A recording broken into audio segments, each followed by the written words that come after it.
Shalom, people of God. Shalom. Part 2 of our message. Ukufuna uNkulunkulu ngendlela eqondileyo. Hallelujah.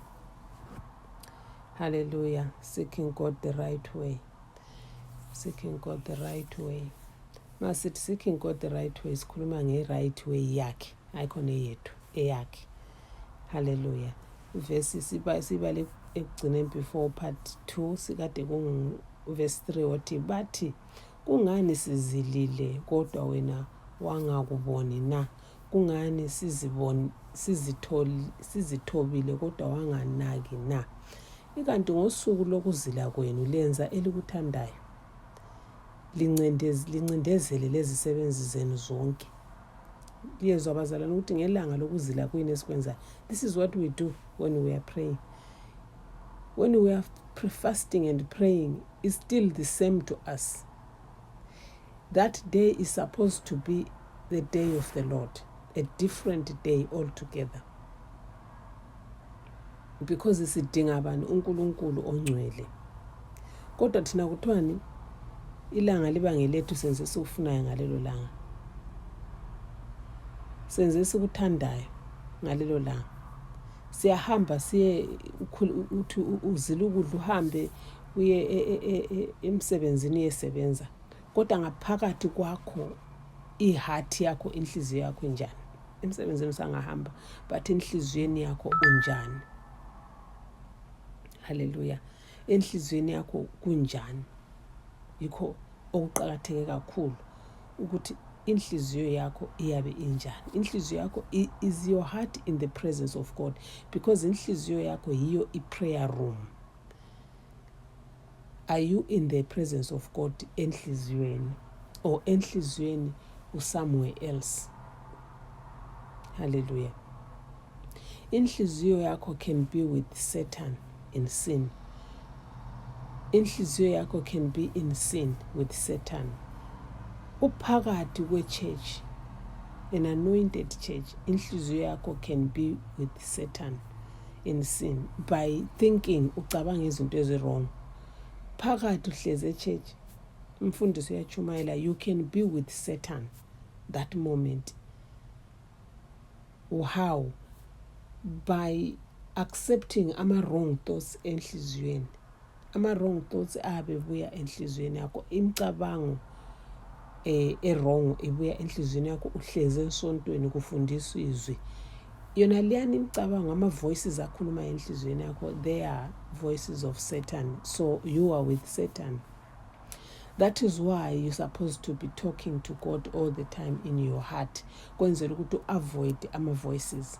So iBhayibheli lapha lisitshela ukuthi ngelanga lokuzila ukudla thina senze sikufunayo, esikuthandayo, siphinde sincindezele lezi sebenzi zethu. Already umthandazo lwana kawu uNkulunkulu vela kawuzwa. Hallelujah. Masibala siyaphambili nanku siyakuzwa la. Kufanele senzeni ngelanga lomthandazo sithi sizila ukudla. Ma ucabanga ukuthi kumbe kule ndawo lapho zaya khona kule meeting somewhere, if you can be connected to God in your heart in the process of that meeting, it's okay. But if you know you can't connect ku meeting Liana, you can't connect to God ube ku meeting at the same time, then choose one thing that will benefit you. Choose what will work for you.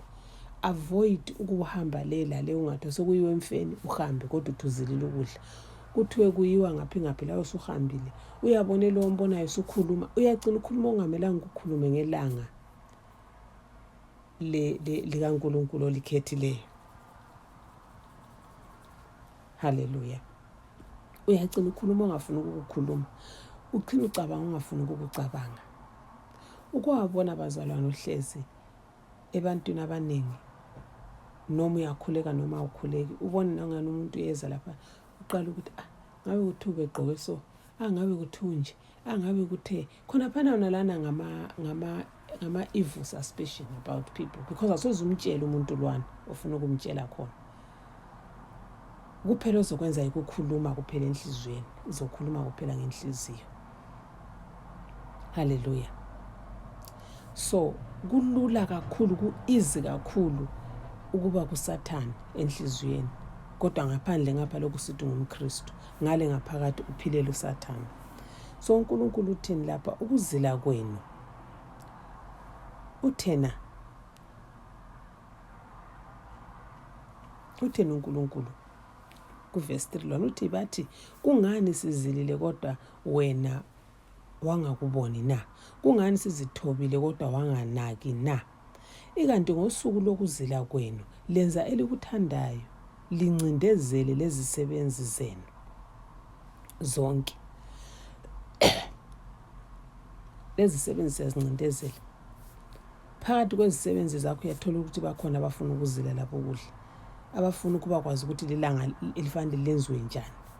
But uzathola ukuthi hayi mina ngizilile ukudla imengi loNkulunkulu omkhulu, lina lonke sebenza nini, lina lonke yenza nini, ukuthi uNkulunkulu is against all those things. Hallelujah. Verse 4. Ukuzila kwenu kugcina ngengxabano lokulwa. Ukuzila kwenu kugcina ngengxabano lokulwa langokuchayana kubi ngenqindi. Yikho kwethu ukuzila lokho kutshiwo. Uthi uNkulunkulu ukuzila kwenu kugcina. Ukugcina kwakhona kugcina njani? Kebe sokubangiswana lokhana lalokhana, sufuna lalokhana, sutheni lalokhana. Ma uzilile ufuna ukuthi kube easy, le phone nawukho, ngoba le phone lakho uzagcina ukhuluma ulutho, uzagcina uzulutho. Hallelujah. Alingeke lizile njengelikwenzayo lamhla lithembe ukuthi ilizwi lenu lizazwakala phezulu. Shalom people of God. Liyezwa. Angeke siqhubeke silokho sizila ukudla ngendlela esizila ngakhona. Ngeke siqhubeke silokho senza into esizenzayo sithi thina uNkulunkulu uzasizwa. uNkulunkulu will not hear us. Hallelujah. He will not hear us. So uNkulunkulu has his principles of doing these things. uNkulunkulu ule yakhe indlela eyokuthi izinto kufanele zenziwe njani. Yizo lezo ndlela okumele sizilalele, sizifundiswe. Hallelujah.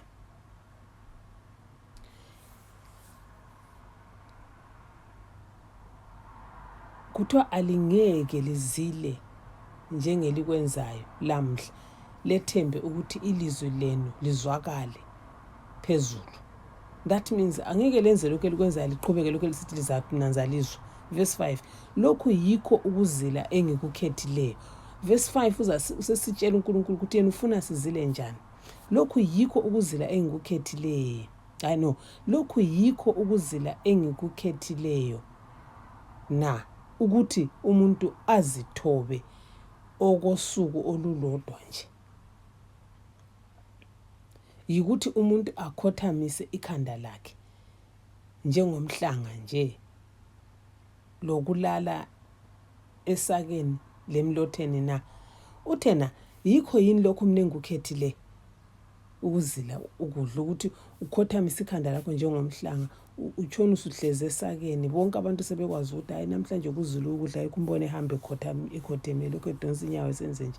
Namhla uzilile ukudla kwelo laka. So yikho khona uNkulunkulu akufunayo bazalwane.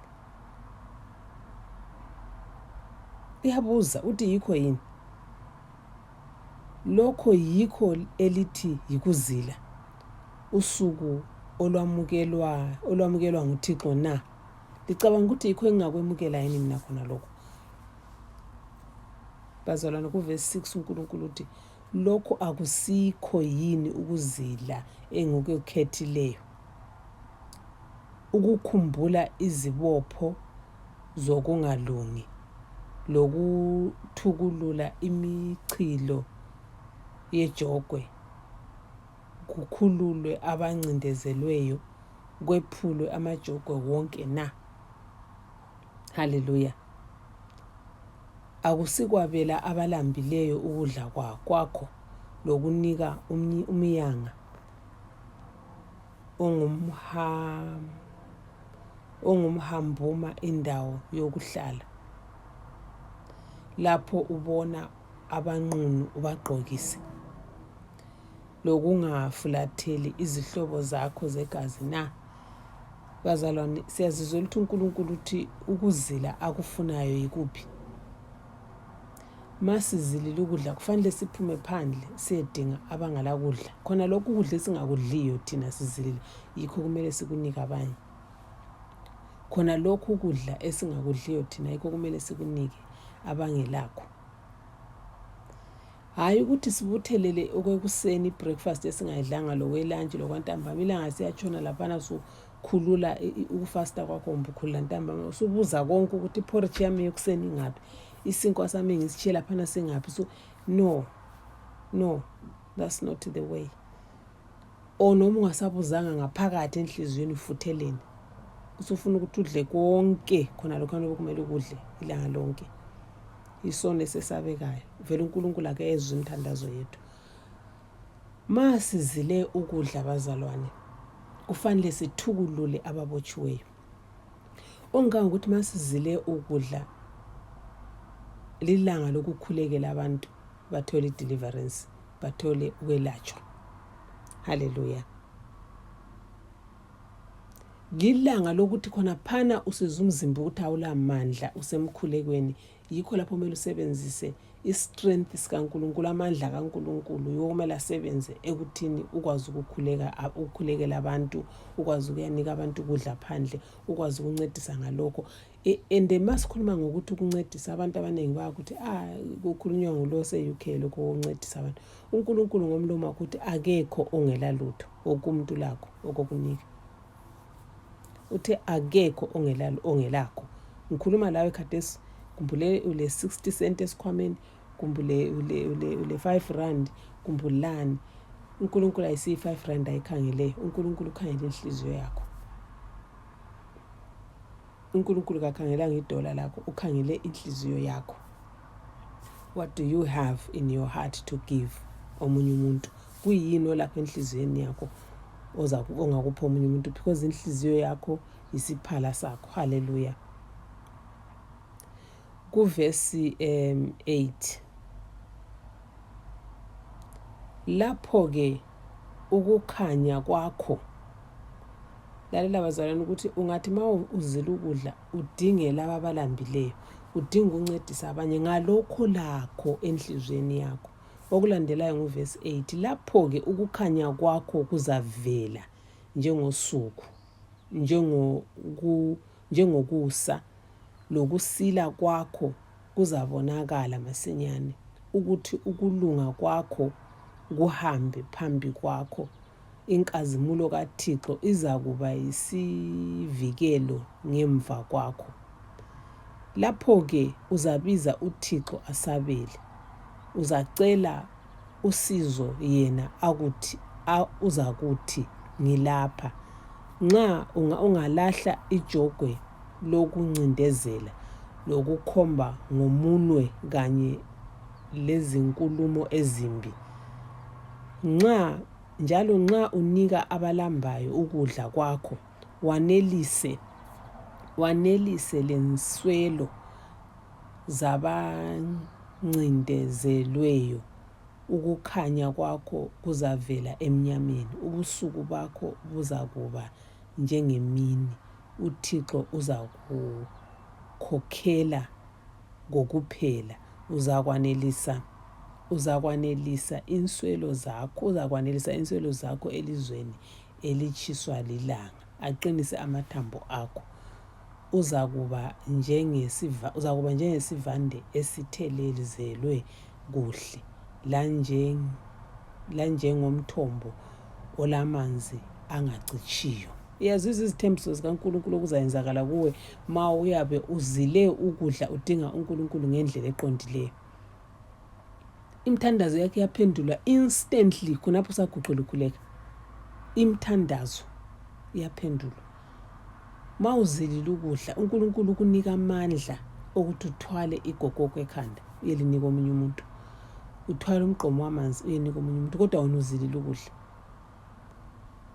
Kuthi umnyama wakho uzaba yikukhanya. Okungangokuthi ama-problems akhona lawo khathesi, kumbe ngama-problems awemendweni, kumbe ngama-problems emsebenzini, kumbe ngokwabantwana mbeni kuyini, kuyavuleka khona kungumnyama kuzaba yi-light because of wena okwenzayo.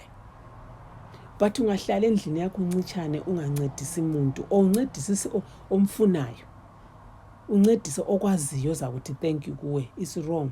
We have to help olambileyo ongamaziyo. Akona help olambileyo umntaka antu wakho lomntaka khazini, no. Labo bazohelpa ngabanye, lawe dinga omunye ongelabani ongamaziyo umncedise. Hallelujah. From verse 8 up to kusiyaphela ichapter le bazalwane, uyazidlela usuthe, uzifundele ukuthi ukukhuleka okuqondileyo, ukuzila ukudla okuqondileyo kuzilwa njani. Ngingathathanga isikhathi eside, upart 2 wethu uyaphelela lapha. Kamfuna ukuthi sigcine sehle ukuvula ama-messages lawa, so sizoqhubeka ngokufunda ichapter le Isaiah 58 simfunde wonke lo Isaiah 59. Bese sesifunda uMatthew chapter 6 okhuluma ngokuzila ukudla lapha. Sikhulume futhi sikhangele uKing Jehoshaphat ngale ukuthi wazila njani ukudla labantu bakhe bedinga uncedo lukaNkulunkulu ku2 Chronicles chapter 20. Kahle singabala kuverse 20 lapha okwathi wakhona impi kayisiyo yakho, ukulwa kayisikho kwakho, inhlungu okizo Jehoshaphat okunzima okuba isipho bakho ngobami. uNkulunkulu esekhangela inhliziyo zabo wababona ukuzinikela ababekuzinikele sebezila ukudla. Ngakho-ke bazalwane, lokho akube yikukhuthazeka ngenhliziyweni zenu ukuthi khathesi wonke umuntu uyakhala ufuna lokhu lalokhu lalokhu. Olakho konke khona lokho nguJesu. Psalms 24 yasitshela khona lokho. The earth is Lord's and the fullness thereof. Umhlaba wonke ngokaNkulunkulu, konke okuphakathi kwawo. Konke khonokho kudingayo kuNkulunkulu, but uNkulunkulu ufuna wena umdinga ngokubona abantu bakhe aba-worse than you. Kulabantu aba-worse than you. Antoni uyakwanisa ukulalela iWhatsApp, kulabanye abangakwanisa ukulalela iWhatsApp message yona le. So wena okwanisa ukulalela, wenelisa ukuthi ulalela imessage le kuWhatsApp, sukuma wenze the right thing, uvule iminyango yakho. Ungadli wedwa, ungancitshani, vula udlela abanye ngoJesu Kristu waseNazaretha. Ngilichiye ekholweni, ngisethemba ukuthi ngizalithola njalo ekholweni. Siyangena ke ku-spiritual exercise esizokhuleka khona next Monday, Tuesday, Wednesday. So faka ama-prayer points ukuthi siyabe sikhuleka sisithini. Hallelujah. Shalom.